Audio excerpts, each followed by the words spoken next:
Nashville, Tennessee. AP, female musicians in Nashville have long complained about the lack of representation on country radio, but now a collective of female songwriters are singing Time's Up. The Song Suffragettes were formed in 2014 in response to a growing concern that women were being excluded by labels and radio, and spurred by comments by a radio consultant that compared women to tomatoes in a salad.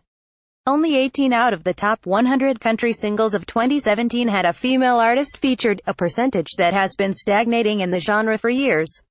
Kaylee Shore is one of the original members of the collective that plays in a writer's round every Monday night at the Listening Room Cafe, just a couple of miles away from Music Row.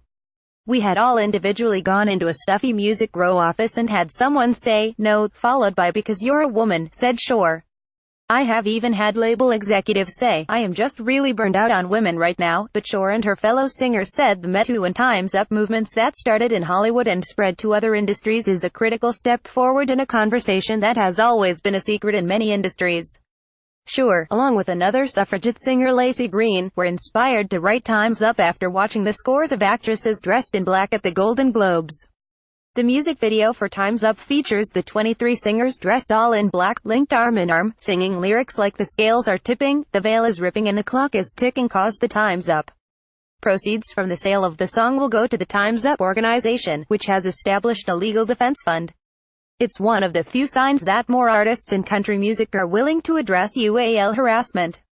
Keith Urban played a song "Female" on the Country Music Association Awards last November that seemed to address the Me Too movement. The Country Radio Seminar, an annual gathering of the top country radio stations in the country held this week in Nashville, will have a panel on UAL harassment. But other signs suggest that the genre still has a long way to go. For example, a radio host who was fired after he lost a groping lawsuit to superstar Taylor Swift got a new gig at a Mississippi country station this year.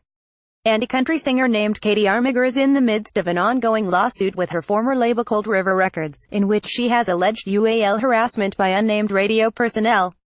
Cold River Records has denied they were aware of the harassment.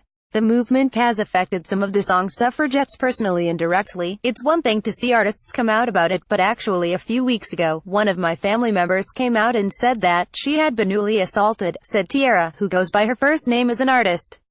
Shore said that those women who have shared their stories about harassment or assault have helped to change the attitude about what was once a very secretive topic. "I 100% understand why no one would want to share their story, but now it's like we're creating this culture where it's okay to speak about it," Shore said. "That's why I really love this movement, because everybody is just sticking together." Candy Carpenter, a new artist on the Sony Music Nashville label, said that the national statistics for UAL assault are staggering, but support is available, letting victims of this kind of behavior know that when they come forward, they will be believed and they will be supported by a community, Carpenter said. "That's what our community does for each other, and that's what we need to do for each other as a country." They agreed that the recent Grammy Awards last month missed an opportunity to highlight the work of female musicians. The Recording Academy came under fire for comments made by President Neil Portnow that women needed to step up after only 2 women won awards during the telecast. Shore said while she loved Kesha's performance of Praying, she said the Recording Academy should have given Lorde, the only woman nominated for Album of the Year, a performance slot. She said the Academy missed the mark a little bit and urged members to look at the bigger picture and ask, "How can we help?" Not to anticipate that kind of backlash is a little bit surprising to me. Online, http://www.songsuffragettes.com, http://www.timesupnow.com. Follow Kristen M. Hall at twitter.com/CamHall.